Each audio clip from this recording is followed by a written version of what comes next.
All right, I'm opening the Marion County Board of Commissioners meeting. It's Wednesday, January 28, 2026. It's 9 a.m. We are in the Senator hearing room. And as always, we start with the Pledge of Allegiance, if you will join us. I pledge allegiance to the flag of the United States of America and to the republic for which it stands, one nation, under God, indivisible, with liberty and justice for all. Oh, I love saying that on Wednesday mornings and whenever else I get to say it. All right, we have nobody signed up for public comment this morning. I just want to make sure. I saw David said hi. Good to see him this morning. So we have a presentation this morning from our Public Works Department. Lonnie and Carl are here. Welcome. Good morning. For the record, Lonnie Radke, Public Works. And Carl Lund, Public Works. So thank you. It's been a little while since I've been here, actually. Today, we are here. Both Carl and I are here, but I really want to put a shout out. You're going to hear lots of shout outs and thank yous today for a lot of the people in the back. And then there are so many other people who have worked on this project that deserve some recognition and thank yous for all of the hard work. So we've got some of our Public Works representation in the back with Scott Wilson, the operations director. Matt DeLapp is one of the road op supervisors, and then we have Grant from our sign shop. They're doing everything they can to hide behind that post.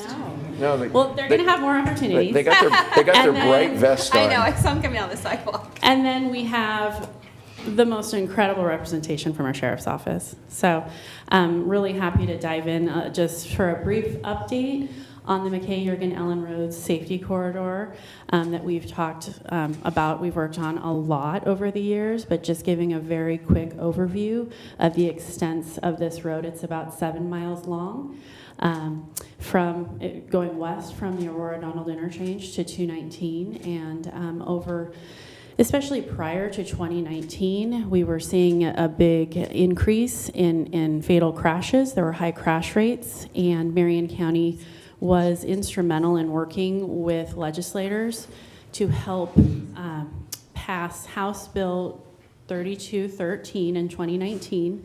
This was passed to allow a pilot program for county safety corridors because historically safety corridor designations were only allowed on state highways, and Marion County was actually selected as the first county safety corridor in Oregon through this program. Again, this was a pilot program with House Bill 3213. And in 2021, the Board of Commissioners designated it officially as a safety corridor. We put the safety corridor signs up, and we did a lot of work, as I'll get into. But really quickly, a safety corridor, as a reminder, is for folks watching at home, it's really a way to prioritize roads that have a severe safety concern. We're setting goals to reduce fatal and serious injury crashes, and we're prioritizing safety enhancements with a collaborative approach. That's huge for us, that engineering works with operations. Public Works is working with the Sheriff's Office, with the Board of Commissioners Office, very collaboratively to look at safety through lenses of engineering, enforcement, education, and emergency services where we can. So there was additional law enforcement thanks to our sheriff's office, and they were able to increase fines with the safety corridor designation as they saw fit, but they also just did a lot of additional work as a result of the prioritization. This is where I start to put out a lot of thank yous. The collaboration with the Sheriff's Office and Board's Office has been amazing, and it makes this project feel incredibly special. Not only, as you'll see shortly, has it been productive and effective, it has been an incredible collaboration effort, and we're excited about more to come. So really quickly on the engineering side, some of the safety enhancements that we've already completed because we still have work to come. We've been doing extensive safety analysis through our traffic engineering group. And our road operations group, led by Scott Wilson in the back, we've installed centerline rumble strips, wider striping, pavement legends, larger, more reflective signs, additional signage, including these cross-traffic does not stop signs, as you can see here. Extensive vegetation removal, led by Matt DeLapp's group. We have reflectors, additional reflectors on our guardrail. We've put, we don't always do a lot of intersection street lighting in the county, but we've been doing that through this corridor and adding some other safety enhancements with speed feedback signs, an intersection conflict warning system, and just wrapping up our safety median project with extra guardrail and replaced guardrail. And again, just a giant thank you to everything Scott, Mike Harmel, and Grant's group with the sign shop has done. The bridge shop, or bridge crew has done a lot with the guardrail, and they will continue to do more with all the new guardrail to maintain. And the vegetation, I honestly think that everybody on our operations team has touched this project, and it's been a huge labor of love that will continue for years to come. And we also still want to put out a shout out to former State Representative Jessica George, who helped us get the money, $3 million ARPA funding for the Safety Median Project, which we're very excited about. Still to come, we have big things still to come, including a roundabout that's currently being designed at Ellen and Butteville Road. And we have arts funding for corridor safety enhancements that will include more signage, shoulder rumble strips, and more speed feedback signs. And I also want to put out another shout out and a thank you to Representative Salinas for some of the funding achieved for the roundabout. As I said, this is such a collaborative effort, and the enforcement here has been amazing. When I started about 6 years ago, they were thick in several saturation patrols. They were pulling in other counties to help, and I was very impressed with the approach that they took to educate and create awareness of the safety needs in the corridor with the people that they were meeting with, and it's been a really good collaboration. There are eyes on the road. The sheriff's office is often our eyes on the road, and they can come back to engineering and tell us about what they've seen, and we work together on some of these solutions and enhancements. So a giant thank you to this team behind us with the sheriff's office and everybody they have supporting them. Now, getting into the crash data results, it's not often that we get to look at something we've done and truly compare with numbers what things were like before and what they've turned out to be afterward, but we get to do that here, and it was very exciting to see such a reduction in our fatal and serious injury crashes. When we compared 4 years prior to the safety corridor designation to 4 years after, we saw a reduction, which you can see in the blue bars here, a reduction from 12 fatal and serious injury crashes in those 4 years to 5. And while we don't take lightly to 5 fatal and serious injury crashes, we're very pleased to have such a reduction. And I would also say that is opposite of the statewide trends, which is shown here in orange, where in the same time frame, similar roads on ODOT facilities went up in their crash rates. We actually have gone down, and our volumes have also increased, which shows an even bigger reduction if we looked at it that way. So this is huge for Carl and I to look at all of the hard work that all these people already mentioned.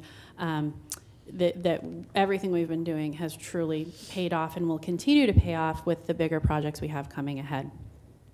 Now, I mentioned House Bill 3213, and that was a pilot program that allowed for a pilot program because of all the work that Marion County did and Lane County in the pilot program.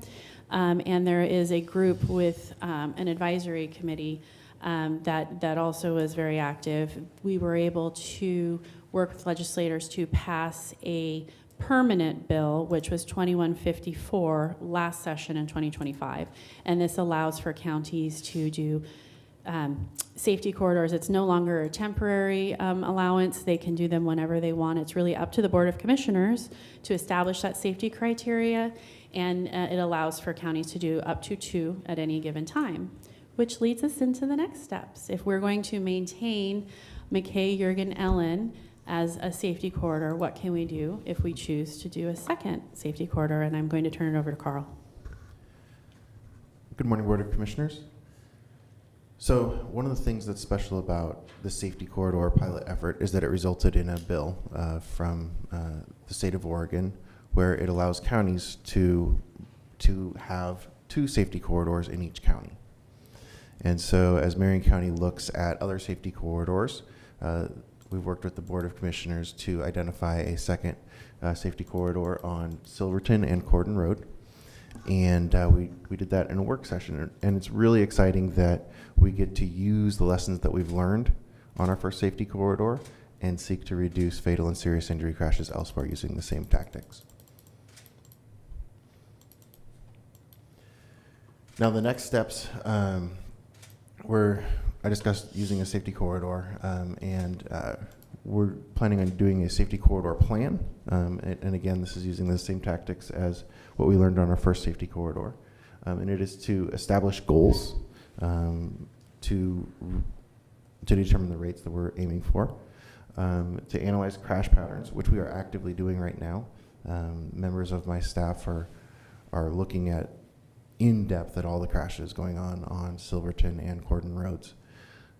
And to identify low-cost enhancements. One of the things that is really special about what was done on the first safety corridor is that it was primarily the low-cost enhancements that brought around the numbers. We're still working on the high-cost, long-term investments, but it's those low-cost, immediate effort investments which had a big impact. And so that's really exciting, and it's exciting to know that we can make big impacts quickly if we're careful and understand what the patterns are and address those patterns.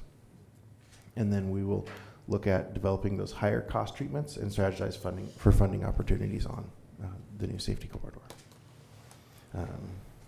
And then we will officially designate it and engage the public and seek to understand what they are feeling, the stories that they have, and understanding the fears that they have on the roads.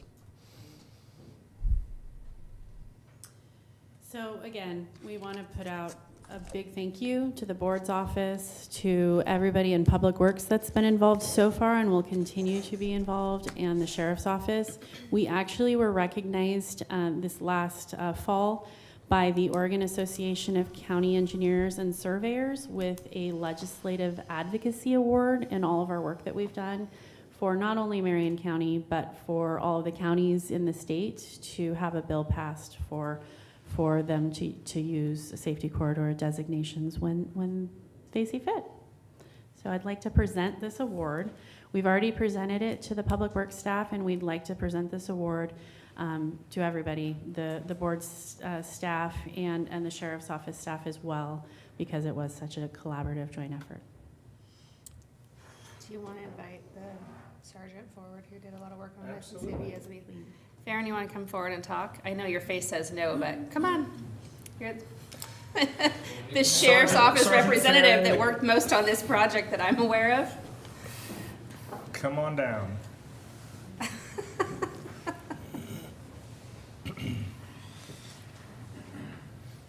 Surprise. Morning, Sergeant Mark Farron. So I took over our traffic safety team back in 2022. The biggest piece of this had already been in the process, and so it was our responsibility at the Sheriff's Office to make sure that we held the line on this and continued the work with Public Works. So Public Works has been so great to work with. I started working with them when I was out in North Fork, 2016, and just the collaborative work, like you said several times here, really makes this machine work so much smoother. Everybody knows what each one's doing to further that common goal, and you guys have been great supporters with us as well. So definitely appreciate your work. Thank you. And I think we'd be remiss if we didn't mention that this originally came through, I think, Bill Post, former state representative. This was a major hurdle for him to overcome over several legislative sessions. Actually, he was, yeah. And then baby. Jessica George filling in those when he, Yeah, that's the wherever he way went. back. Whatever the he way did. back Did he machine. move? I don't remember. It's interesting you say that, because I just looked up House Bill 219 while I was, or I mean from 2019, and you had Representative Bosart, Springer, Brocksmith, Post. It was, and then a whole bunch of other people that were regular. It passed unanimously. Yeah. Nobody voted against the bill either on the House or the Senate. Yeah. So it was one of those things that people support. And I didn't look up this bill, but, huh? It was close to unanimous, It was close to it. We had somebody vote against it? yeah. Huh? Yeah.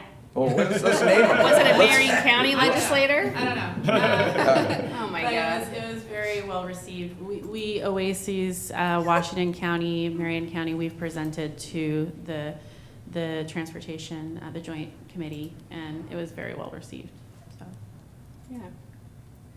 Well, hopefully it makes Yeah, you got my curiosity up. your on the- team's job easier. I'm sorry. I said, hopefully it'll make your team's job a little easier. The enhancements, less time cleaning up after accidents and focusing on behavior. Absolutely, yeah. Oh my gosh, Who is it? Evans. Oh my God. All right, Seriously? there we go. Evans voted There we against it. go. Lonnie's sitting there like, man, I did not want to have this There was conversation. some reason, obviously.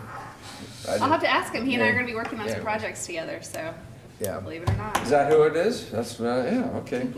I just said it publicly. All right, should, Representative, get in here and tell us why. All right. I just think this is great. I want to say because, and Commissioner Willis, I believe you were there.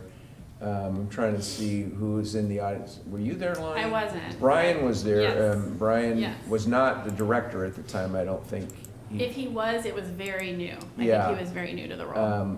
And we were in St. Paul. I remember And this, you yeah. showed all those serious accidents and deaths that were happening up there, and I know there's many sheriffs that responded on the back wall to some of those tragic things that happened up there. And this is an example of what I think, how cooperation, county commissioners, one of the most powerful things we can do is to bring people together to solve an issue. And it's a good example of something that was happening. We all got together, the people are sitting in this room and many others in the St. Paul area, and said, what can we do? And a legislative body that Bill Post was there, and here we are, 7, 8 years later, and we're making a difference.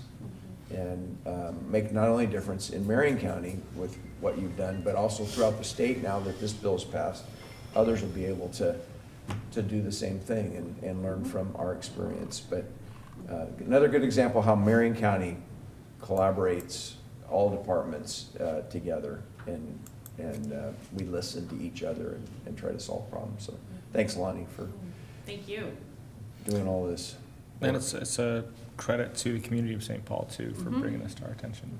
So thank you to the folks up there for filling that room and letting us know what was wrong. I remember a stack of petitions. Yeah. People had strong feelings and they had good reason to have strong feelings. So not all the time the government responds and solves the problems, but in this case, I feel like we did a good job. I can't remember what the petition said. Anybody here remember? It was something about we can't do any more, there was something, we can't do any more growth or something like that until this problem was solved or something. It was an interesting petition. Yeah. Here we are. Here we are. Okay, should we take a picture? Wants to come down there? All right. I think all of those beautiful sheriff's deputies in the back there should come on up. Wait a minute, did you say beautiful? Beautiful, the beautiful sheriff's deputies. And yeah, and please get the road crew. Good to see you.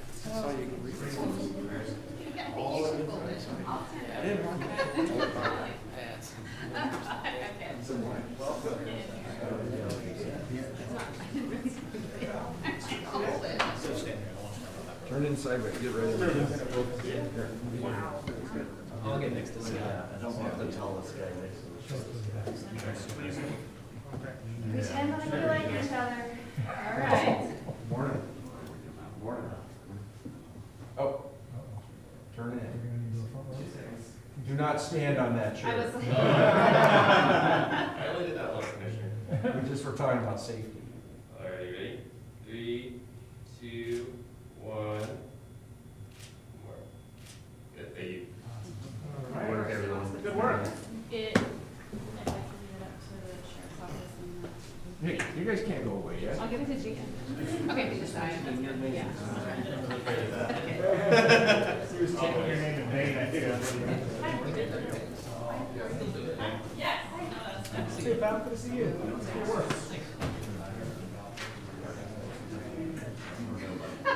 I can say I've done one thing as a commissioner. I wonder why you voted against that bill. He had some stick in the mud. He probably got a ticket by our, from our guys. I'm surprised he's not staying for the, Wilkinson, we have a public hearing. Is there any comment from the sheriff? On the mass gathering?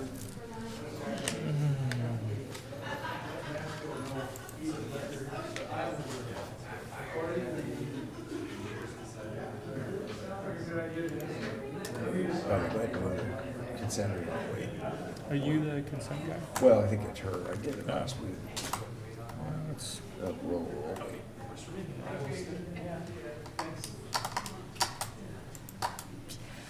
Thank you. Commissioner Cameron was willing to move the consent calendar, but I said, no, I think we should let Sorry, I was just Commissioner trying to make Bethel sure we have had the her turn. sheriff's office here for comment. I move to approve the consent agenda under Board of Commissioners to approve an order establishing the committee, commissions, and board appointments for Marion County elected officials for 2026. Under Public Works, received notice of the hearings officer's decision denying administrative review case number 25-015 Remington Bess LLC on behalf of Niels Paul Jensen and Irma Jensen Joint Revocable Trust, and schedule final consideration to adopt an administrative ordinance on February 4th, 2026 for conditional use comprehensive plan change case number 24-038 TLM Holdings LLC to replace withdrawn ordinance number 1485 dated December 17th, 2025. And under Sheriff's Office, approve amendment number 1 to reinstate an incoming funds intergovernmental agreement with the Oregon Parks and Recreation Department and add a not to exceed amount of $75,000 for a new IGA total of $325,000 to provide law enforcement services at 3 state parks located within Marion County through June 30th, 2027. And approve an amendment number 3 to reinstate an incoming funds intergovernmental agreement with the Oregon Parks and Recreation Department and add a not to exceed amount of $75,000 for a new IGA total of $280,625 to provide adults in custody work crews to clean up and maintain state parks located within Marion County through December 31st, 2030. And approve the incoming funds grant agreement with the Oregon Criminal Justice Commission in the amount of $340,536 for jail-based medications for opioid use disorder grant program that provides medication-assisted treatment to adults in custody at the Marion County Jail through November 30th, 2027. And under Tax Office, approve an order designating the Woodburn Independent as the newspaper for the publication of the 2026 Marion County Tax Foreclosure List. And finally, approve orders for a property tax refund for the following tax accounts: Front Street Properties, account 582541 in the amount of $26,022.05, and Philip Weaver, account 322450 in the amount of $40,280.21. I'll second the motion. We have a motion and a second. Is there any further discussion? Seeing none, all those in favor signify by saying aye. Aye. Aye, the motion passes. Okay, next up, Ryan, is Ryan here? There you are. We're going to consider approval amendment number 13 to the incoming funds participating provider service agreement with Pacific Source Community Solutions to add $25 million for a new agreement total of $139,172,591 for the updates to the reimbursement schedule for behavioral health, community health program, and fee for service rates. Ryan, before you begin, just to be clear, that agreement total is a multi-year agreement total, including many previous years of service, right? On the one, let me make sure. Yeah, the 139, yes, that's Right. several. No one is That- giving us $139 million. No, I yeah, just- that would have been basically since the existence of the contract, which would have Right. started in 2020, so. Okay.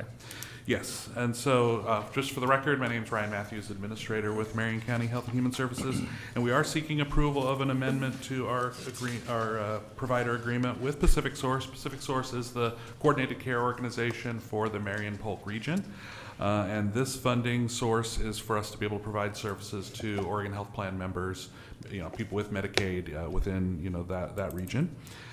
There are some significant changes to this contract, even though it is an amendment kind of carrying that forward. There is a removal of some language related to the risk withhold return. So that is a benefit to us in that sense. And previously what would happen is a portion of each claim would be held as a risk withhold. And then if we met certain metrics, it would be awarded at the end of the contract period. Because there are some funding reductions that are happening, Pacific Source is removing that from provider contracts. You will note that our fee-for-service fee schedule is reduced. We had previously been at about 160% of the Medicaid reimbursement rate, and those are being reduced to 110%. And then is our per member per month allocation, where we receive funding based on the membership, which is around 135,000 or so in the Marion Polk region. We receive a per member per month allocation, and that has been held flat, which is the first time in this contract period that we haven't received any kind of COLA or increase to keep up with the rising cost of healthcare and rising cost of services and increasing utilization of those services. So this really is kind of a bit of a system reset for CCOs across Oregon. There are significant losses that have occurred in recent years. There's been some regions where CCOs have actually not agreed to carry forward the contract into 2026. So fortunately for us, for the Marion and Polk region, we do have the same CCO. Pacific Source has agreed to continue to be the coordinated care organization for this population, but they did have significant losses in 2025, and they had a lot of messaging around that for providers to expect a bit of a reset in terms of reimbursement rates.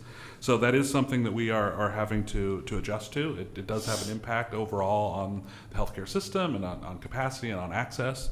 But we do feel comfortable with the contract, as presented to you, in terms of something that we can support and still, do our best to maintain current service levels and continue to provide our behavioral health services. And there are some public health services that fall into this as well that we provide for our community. I do want to also note that none of these changes related to funding have anything to do with anything going on at the federal level. These are not tied to HR 1. These are really the simple fact that, the coordinated care organization model in Oregon, the proposed rate increases are just not keeping up with the utilization rates and with the cost of healthcare across those systems. And so that's just something Oregon as a whole is having to deal with across the state. And, I think that it has a trickle-down effect to providers within those networks, so it does have an impact to us. But I'm happy to answer any questions you might have. Any questions for Ryan? I don't have any questions. There's been a lot of times where we've talked about this, I feel like, upstairs. But I do want to say thank you to Steve and Ryan for the enormous amount of work that you two put in on behalf of the entire state, frankly. Convening counties is never easy. I can attest from being the AOC president. It's like herding cats, and everybody has their own perspective. But then when you bring lawyers into it in every single one of those counties who all have a really deep perspective, and then we're like navigating the Department of Justice and the governor's office and OHA, you guys really made a huge, huge lift. And I really believe if it wasn't for the two of you, we would still be negotiating and or in some kind of a standstill with these services, and I believe it's important that we maintain as much local control on our local plan, because we're the ones here, boots on the ground, seeing our community, our neighbors, and understanding what's happening. And while it's not perfect, you fought and achieved mostly that, which is the most important part for me. So I'm really grateful that you both were willing to get in there and get it done. Great. Thank you. Yeah, and I know that, as the funding environment changes, things get really difficult. Right. It does have an impact on everyone, and all the providers have to sort of pull together to figure out how to maintain the systems as best that we can through the difficult times. And then, like most economic issues, there's also then times where that turns around, and when additional funding becomes available, and those are the times when hopefully providers that sort of manage to hang on and continue to be there for our community get kind of rewarded with additional funding to be able to maintain those services long term. So, yeah. one of the things that the public will never see is how the governor behaved last year through this process. I can tell you, the visual that I have that will never leave my mind is at the Association of Oregon Counties conference in November, after she got done meeting with the AOC leadership team. She came out with her detail and just beelined out of there. She was angry at counties who said, we're the local mental health authority by statute. That is in law, and we aren't going to be dictated to. And navigating that conversation was a hard conversation, one, for her to hear, and for two, for the leadership team to deliver. But it provided, I think, a new awareness to the governor's office as to the relevance of counties in a different way that I have seen since I've been a commissioner. The tone of the negotiations, I believe, changed after that meeting, which was late November, because she, I would say, was provided an education maybe she should have been given much earlier, maybe way back when she was the Speaker of the House, in my opinion. But yeah, there's a newfound awareness in that office for what counties do. Okay. Yeah, question. Yeah, Ryan and I, probably, you don't have the answer to this question, but I think it'd be really interesting. You mentioned losses, CCO losses. It'd be really interesting to go back and see the number of clients that we have grown over the years. I remember being in the legislature voting against the expansion of Medicaid population because I knew we wouldn't be able to afford. I mean, the CCOs was one thing, but when we expanded this, it would catch up to us at some point in time. So it'd be very interesting to see the history of the number of clients, and we could focus on Polk and Marion County because that's what this CCO is. And then you mentioned utilization.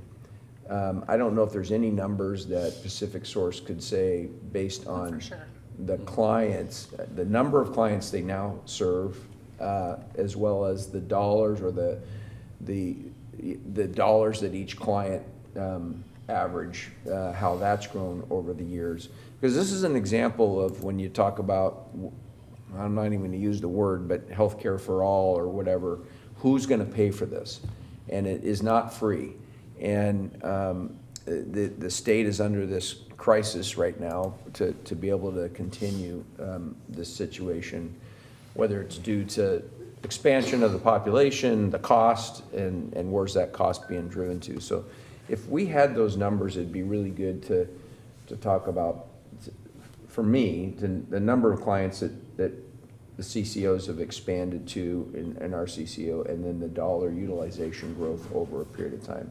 Because when I don't have to pay for something, it's you know, I always said this when we were having this debate in the CCO world. I said, you know, you have to cap this. You can't have uncapped information or healthcare, because if it's free and I don't have to pay for it, how do you stop it? So this is going to be a debate that's going to happen continually within our state, is how do we solve this issue for healthcare and having access to healthcare, and what does that look like? One of the things I think Ryan said that was really important is the changes that are happening in healthcare are not a result of anything that the federal government has done in the last year. So I think it's just really important for everyone to recognize that the state of Oregon created an unsustainable system, and it's having to reckon with that situation.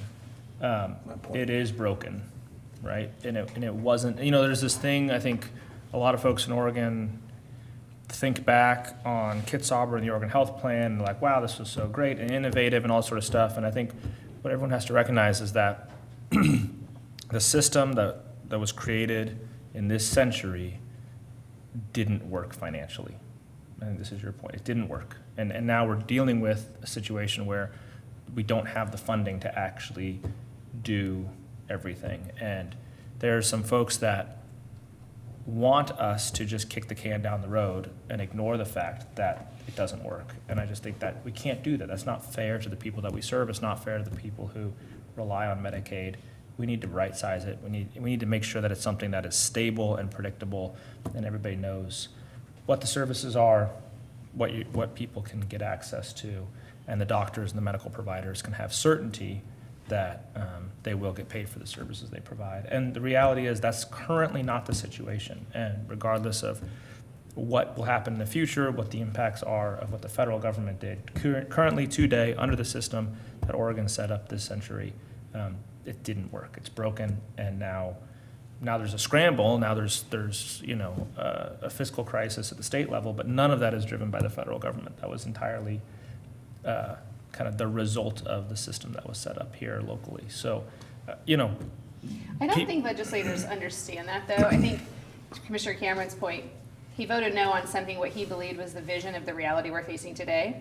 And recently, the leadership in the legislature, last fall, in fact, Fahey and Wagner both did a press conference and talked about what's it going to look like to be a mile wide and an inch deep, right? Because that's what they understand. When they go and make these policies, they understand the broadness of it, but they don't understand the depth of it, which is what our job is.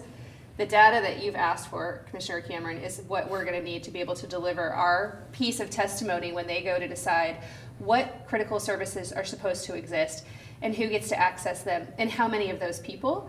I had a conversation with Rep. Nose at Ikebox after that conference, and he was anxious about the number of decisions that they're going to have to make and how few people are going to have access to that service system because there's so many. And the services that he believes to exist today that are being utilized are high acuity, high utilization, very costly. Because we don't invest in prevention here, we only invest in reaction at the legislature.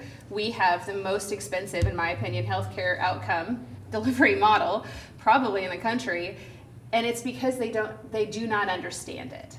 And they're not listening to the people who are delivering that, whether it's physicians for medical care or behavioral health providers. That's a fundamental failure of the legislature and the governor. I mean, it's just true. I look forward to the data.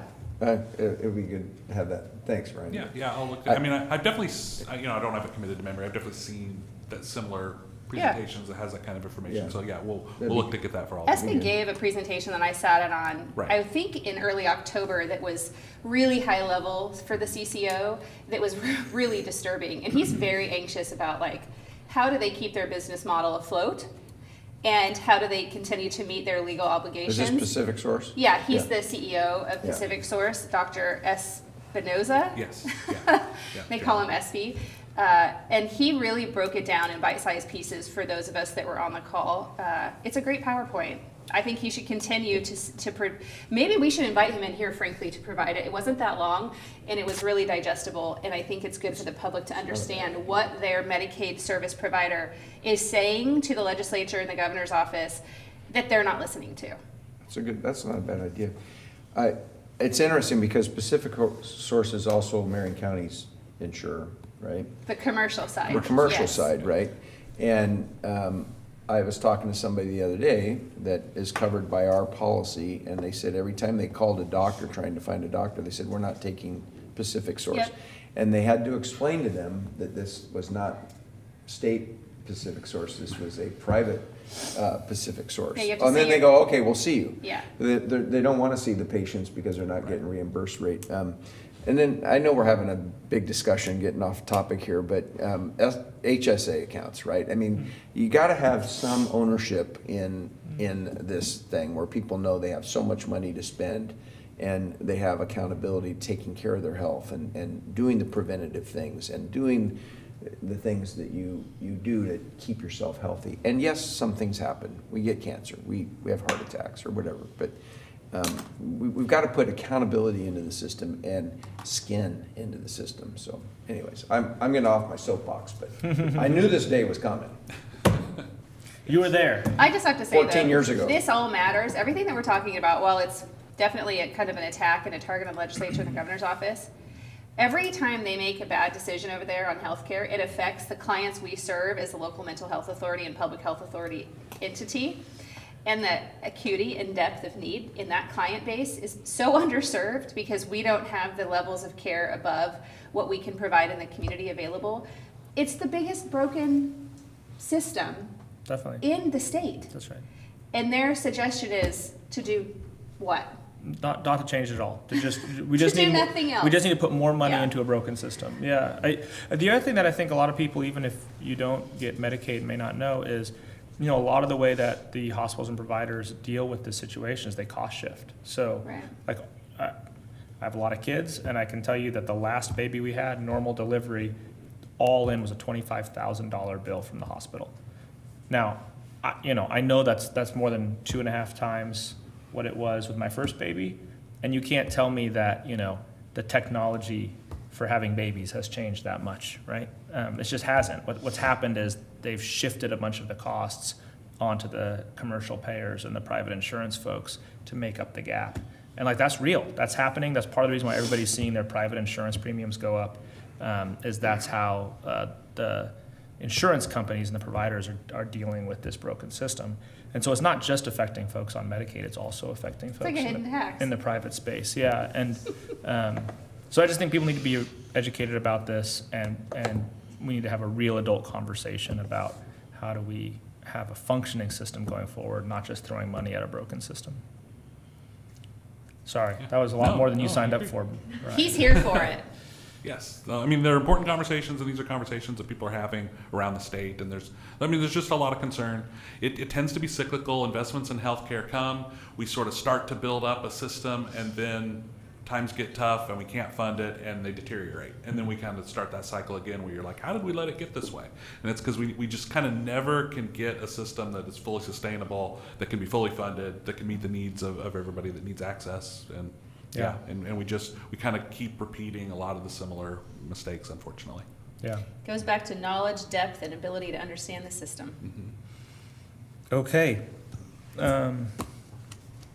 Anything else? Do we No, vote? Kevin should make the motion. All right, I'll take a motion. Yeah, I guess I started a conversation that went too long. Mr. Chair, I'll move that we approve amendment number 13, the incoming funds participating provider service agreement with Pacific Source Community Solutions to add $25 million for a new agreement total of $139,172,591 for updates to the reimbursement schedule for the behavioral health community mental health program and fee-for-service rates. I'll second the motion. We have a motion and a second. Is there any further discussion? Seeing none, all those in favor signify by saying aye. Aye. Aye. Aye, the motion passes. Thank you, Thanks, Ryan.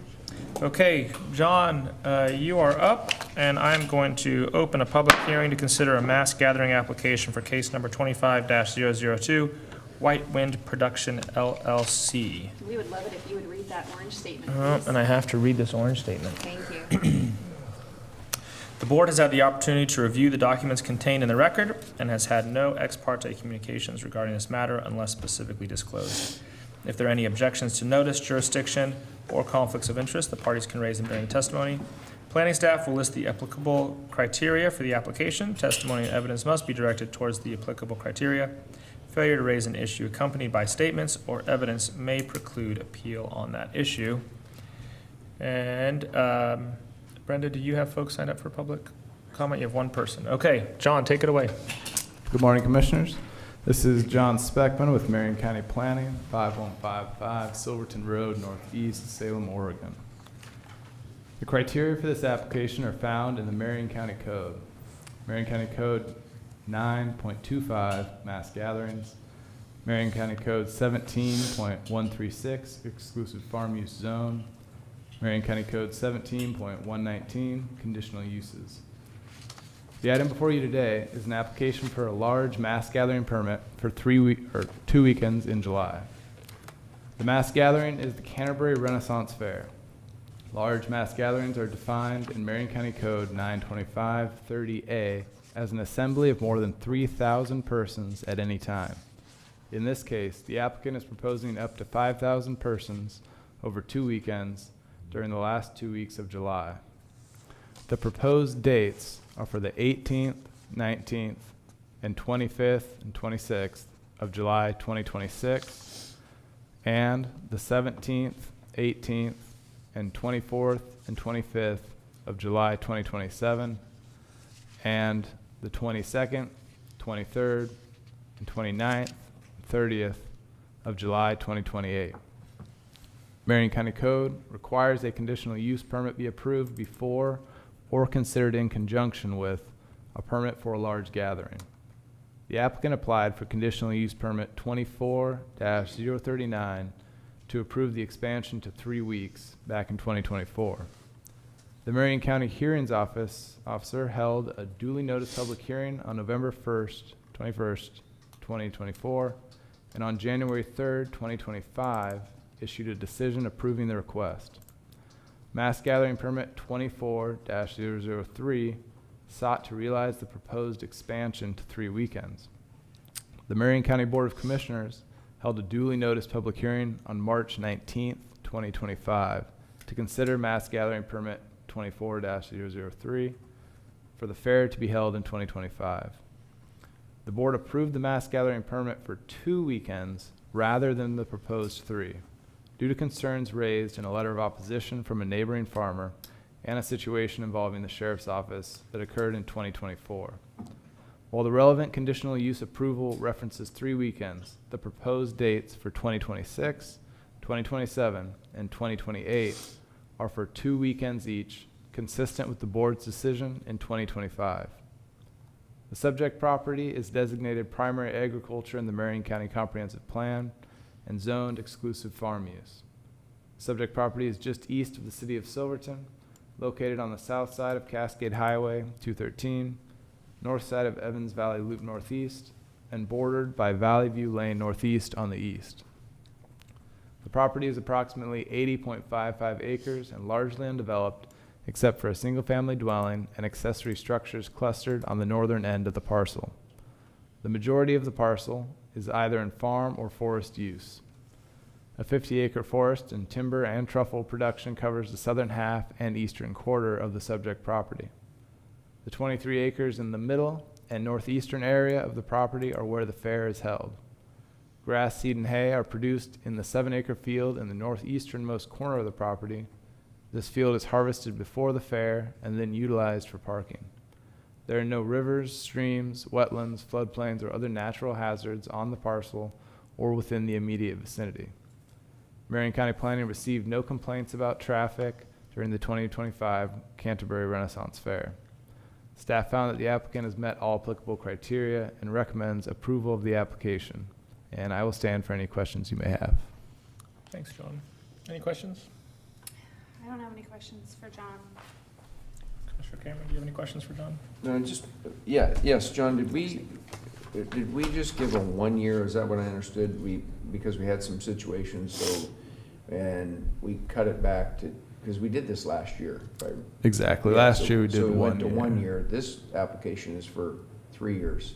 Yes. Okay, just to clarify. I do have a question. Did you check in with the sheriff's office before coming today? I made the commander Yes, I stay saw. over just to make sure. He is here. Yeah, I checked in just to make sure. There was another dog left in the car incident, but the volunteers worked with the sheriff's office to help them get over and rescue the dog. Oh, gosh, okay. Sometimes you just can't correct human behavior. Yeah. Okay, anything else for John? Okay, thank you, John. Nancy, do you want to come and tell us about your project? Meadows Maze. My problem is a whole lot easier than the healthcare. Greetings, my name is Nancy White, 6118 Mount Angel Highway, Silverton, Oregon. Been there forever. This is technically our 18th year, but we were shut down for 2 years with the COVID, so I guess it's our 16th year doing the Canterbury Renaissance Fair.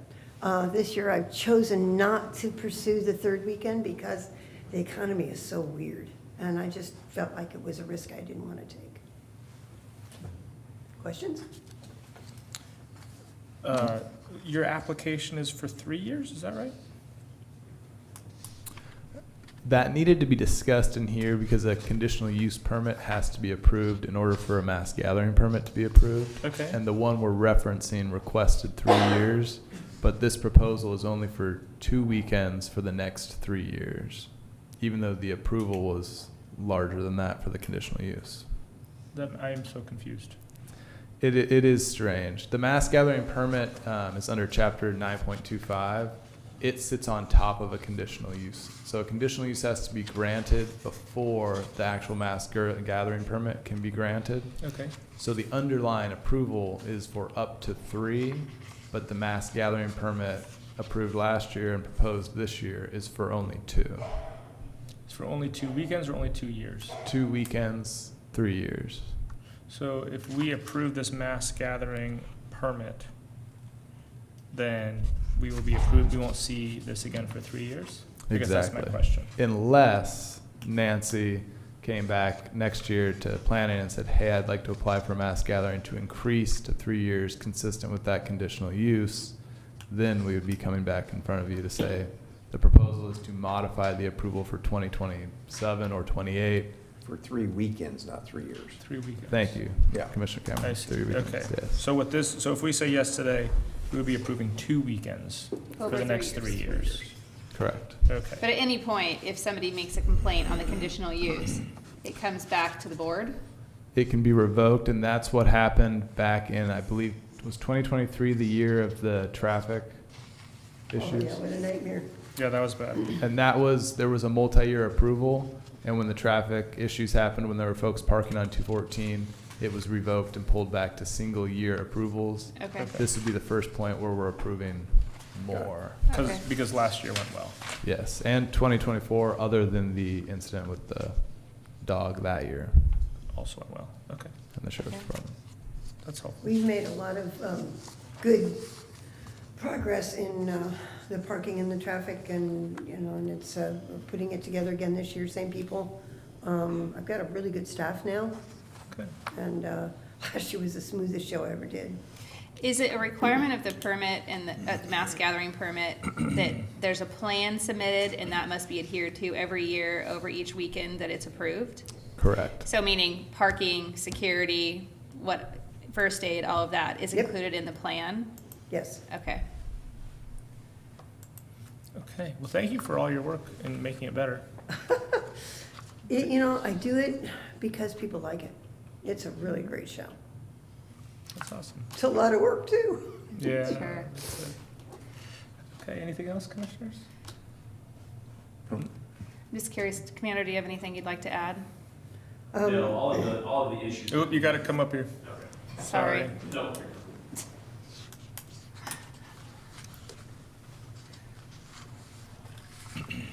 For the record, Jason Bernards with the Sheriff's Office. All of the issues that we had previously have been pretty much taken care of by her staff. So my main issue was years ago when we weren't allowed on the property, responding to a call, and that has not been the case moving forward for the last several years. So Oh, good. Actually, I was really unhappy about that. That's unacceptable, and it was a mistake with my staff. I had nothing to do with it. But it will not happen again. agreed. We want to be good partners. I think when the sheriff's Oh, heck office yeah. shows up, you should want to know why. Yes. Yeah. Yeah, Okay. awesome. Thank you. Thank you. Anything else, Nancy? No. Okay.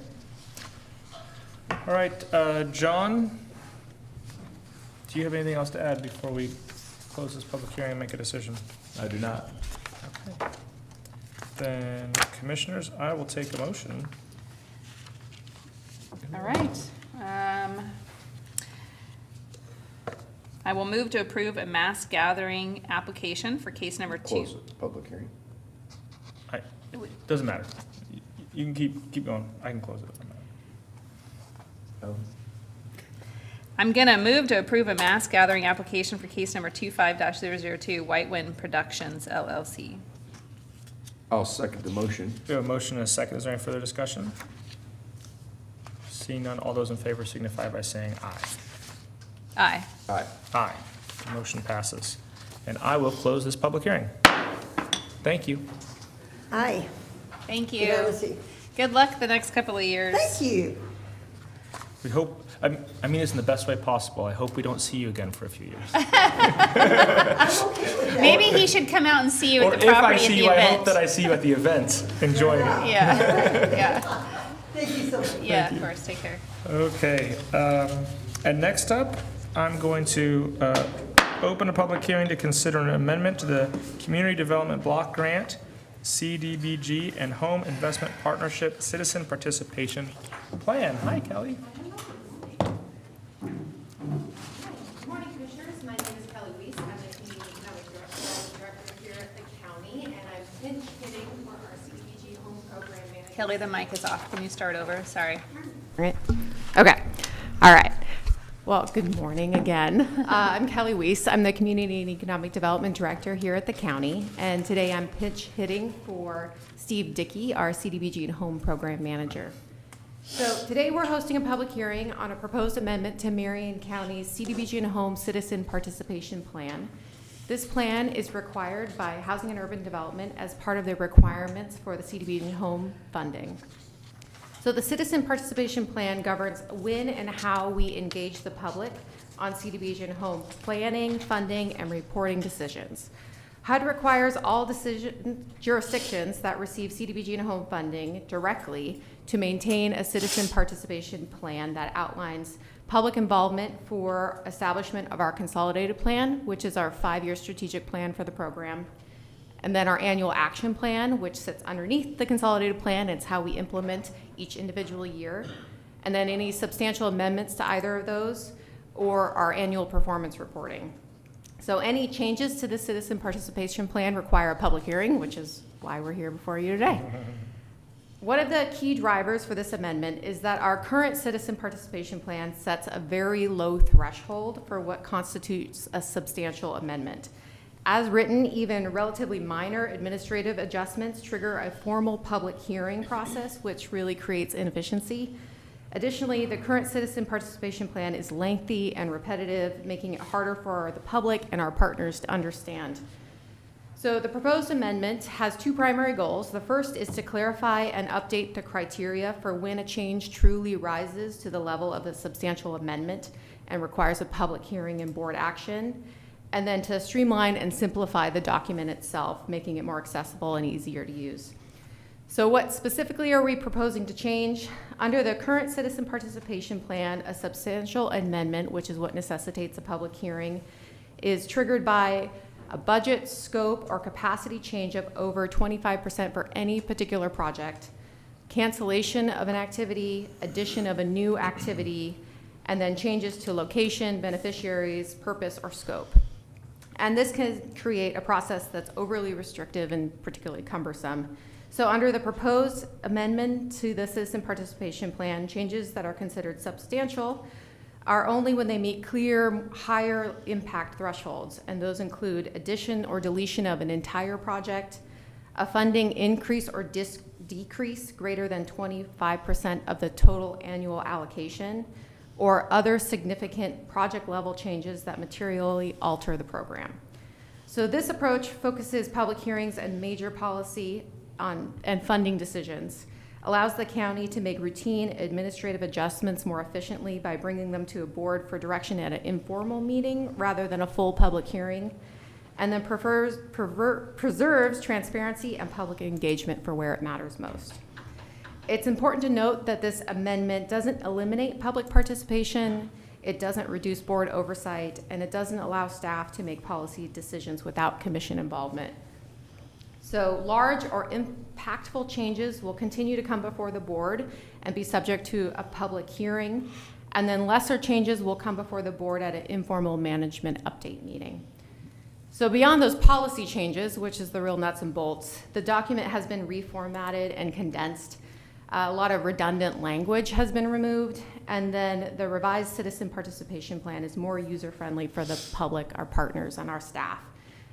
So for today's consideration of this amendment, the required public notice and public hearing process has been completed. The proposed criteria are fully compliant with HUD CDBG and Home program rules.